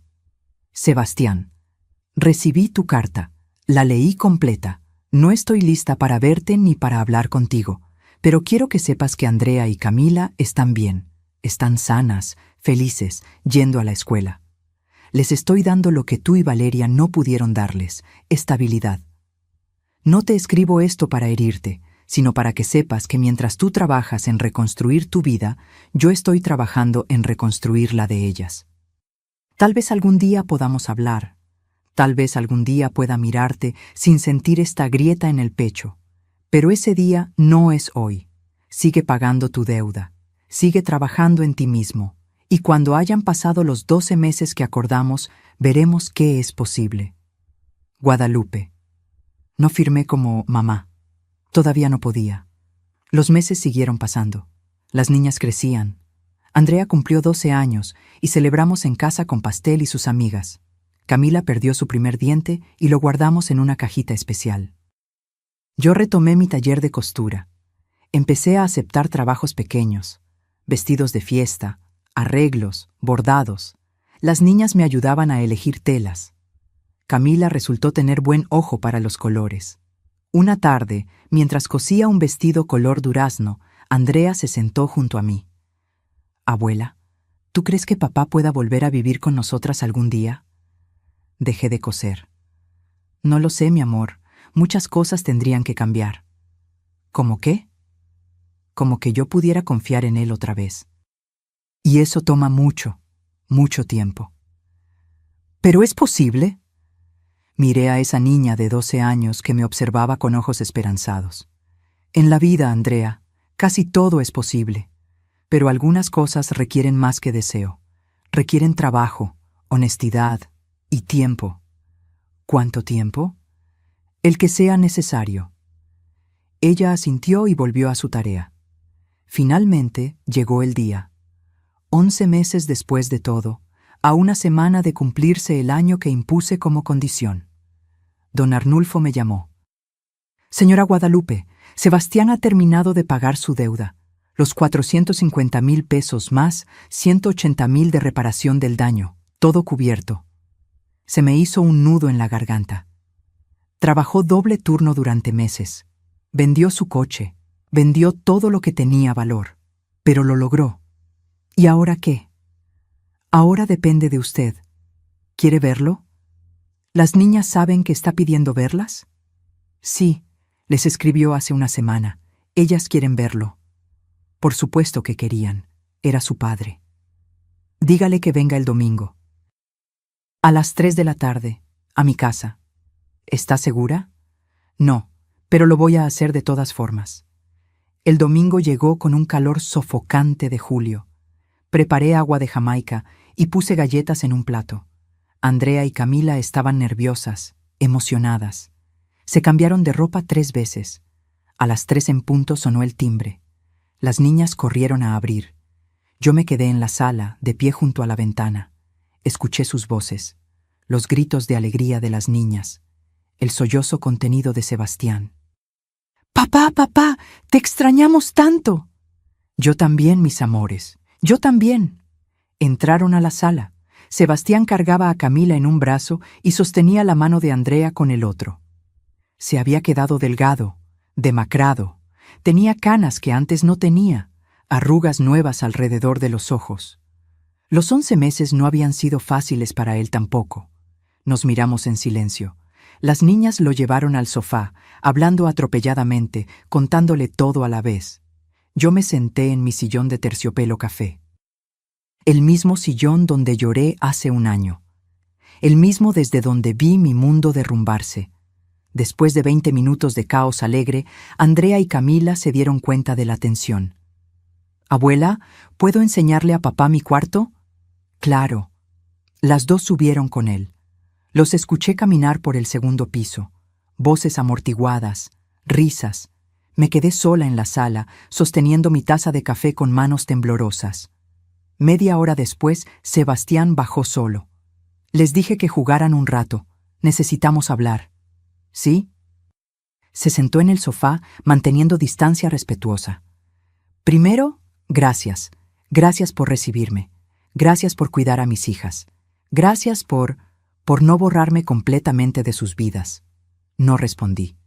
Sé que dije todo esto en la carta, pero necesito decírtelo en persona. Mamá, cometí el peor error que un hijo puede cometer. Te traicioné, te lastimé, y lo peor es que lo hice conscientemente. Su voz se quebró. No tengo excusas. Las deudas, Valeria, la desesperación. Nada de eso justifica lo que hice. Y he pasado cada día de estos 11 meses enfrentando esa verdad. ¿Y qué verdad es esa?, pregunté con voz fría. Que me convertí en el tipo de hombre que mi padre habría despreciado. Que fallé no solo como hijo, sino como ser humano. Silencio. ¿Qué quieres de mí, Sebastián? No quiero nada. Bueno, eso es mentira. Quiero todo. Quiero tu perdón. Quiero recuperar tu confianza. Quiero volver a ser tu hijo. Se limpió las lágrimas. Pero sé que no tengo derecho a pedir eso, así que solo te pido una cosa. Permíteme estar en la vida de Andrea y Camila. No necesito vivir aquí. No necesito verte cada semana. Solo necesito que ellas sepan que tienen un padre que, aunque cometió errores horribles, está intentando ser mejor. Lo miré durante largo rato. Este hombre frente a mí era diferente del que vi hace un año. Más humilde, más quebrado, pero tal vez más real. Puedes ver a las niñas, dije finalmente, una vez por semana. Los domingos, aquí, en mi casa, bajo mi supervisión. Está bien, lo que tú digas. Y vas a ir a terapia, contigo y con ellas, familiar. Ya comencé a buscar opciones. Y ni una sola mentira más, Sebastián. Ni una. Porque si vuelves a mentirme, si vuelves a traicionar mi confianza, será la última vez que me veas. Lo prometo, lo juro por la memoria de mi padre. Me levanté del sillón. Y una cosa más. ¿Qué? No esperes que te llame mijo todavía. No esperes abrazos. No esperes que actuemos como madre e hijo normal, porque no lo somos, ya no, y tal vez nunca volvamos a hacerlo. Él asintió, con lágrimas rodando por sus mejillas. Lo entiendo. Pero, continué, y vi cómo levantaba la mirada con esperanza. Pero si trabajas, si eres constante, si demuestras con acciones y no solo con palabras que cambiaste, tal vez algún día pueda mirarte sin sentir esta grieta en el pecho. Es todo lo que puedo pedir. Lo dejé quedarse 2 horas. Jugó con las niñas. Las ayudó con su tarea, las hizo reír, y por un momento, apenas un destello, pude ver al hijo que fue alguna vez. Cuando se fue, Andrea me abrazó. Gracias, abuela. Gracias por dejarlo venir. De nada, mi amor. ¿Lo vas a perdonar? Eventualmente, pero el perdón es como una planta. Hay que regarlo con paciencia y tiempo. Esa noche, después de acostar a las niñas, me senté en mi sillón de terciopelo café. Saqué el relicario con la foto de Ernesto. Mi amor, le susurré, no sé si estoy haciendo lo correcto. No sé si darle otra oportunidad es sabiduría o debilidad, pero necesito intentarlo. Por las niñas, por el recuerdo de quien fue alguna vez, y tal vez, solo tal vez, por mí también. Cerré los ojos y por primera vez en un año sentí algo parecido a la paz. No era felicidad, no era olvido, era simplemente la posibilidad de que el dolor no fuera permanente, de que las heridas, aunque profundas, pudieran sanar, de que la familia, aunque rota, pudiera reconstruirse, diferente, más frágil, más consciente, pero posible. Me levanté del sillón y caminé a la ventana. Afuera, la Ciudad de México brillaba con millones de luces, y pensé en todas las mujeres como yo. Madres traicionadas, abuelas que crían nietos, viudas que siguen adelante, guerreras que pelean batallas silenciosas en la intimidad de sus hogares. Pensé en cuántas de ellas estaban en este momento decidiendo entre la venganza y el perdón, entre cerrar puertas para siempre o dejarlas entornadas, y supe que no había respuesta correcta. Solo había la respuesta que te permite dormir por las noches. Para mí, esa respuesta era dar una oportunidad, una sola, con condiciones, con límites, con protección. Pero una oportunidad al fin. Porque al final del día, aprendí que la verdadera riqueza no está en los 17 millones que casi pierdo. Está en tener la fuerza para defender lo que es tuyo. Está en levantarte después de cada traición. Está en criar nietas a los 67 años, cuando pensabas que ya habías terminado de criar. Está en mirar a tu hijo a los ojos y decir, me lastimaste, pero no me destruiste. Y sobre todo, está en saber que tu dignidad nunca estuvo en negociación. Esa nadie te la puede quitar, a menos que tú se lo permitas. Epílogo y reflexión final. Pasaron 2 años más. Sebastián cumplió cada promesa, cada domingo a las 3 en punto. Terapia familiar cada 15 días. Trabajo honesto, transparencia total. Lentamente, muy lentamente, la grieta empezó a cerrarse. No desapareció. Las cicatrices nunca desaparecen completamente. Pero dejó de doler cada vez que lo veía. Un domingo, mientras preparaba pozole, me di cuenta de que había sonreído cuando escuché su voz saludando a las niñas. Fue un momento pequeño, insignificante para cualquiera, pero para mí fue todo, porque significaba que estaba sanando. Y si yo podía sanar, cualquiera podía. Andrea ahora tiene 14 años. Quiere estudiar Derecho como su papá, pero para defender a la gente, no para estafarla, dice con esa honestidad brutal de los adolescentes. Camila tiene 12 y descubrió que le encanta coser. Me ayuda en el taller. Dice que cuando sea grande quiere tener su propia marca de ropa. Sebastián abrió un pequeño despacho de asesoría legal para adultos mayores. Ayuda a personas como yo a proteger su patrimonio. Trabaja prácticamente gratis. Dice que es su forma de reparar, aunque sea mínimamente, el daño que causó. Valeria saldrá de prisión en 5 años. Las niñas van a visitarla una vez al mes. Yo nunca las acompaño. Hay límites que no cruzo. Y yo sigo aquí, en mi casa de Polanco, cosiendo, criando, viviendo.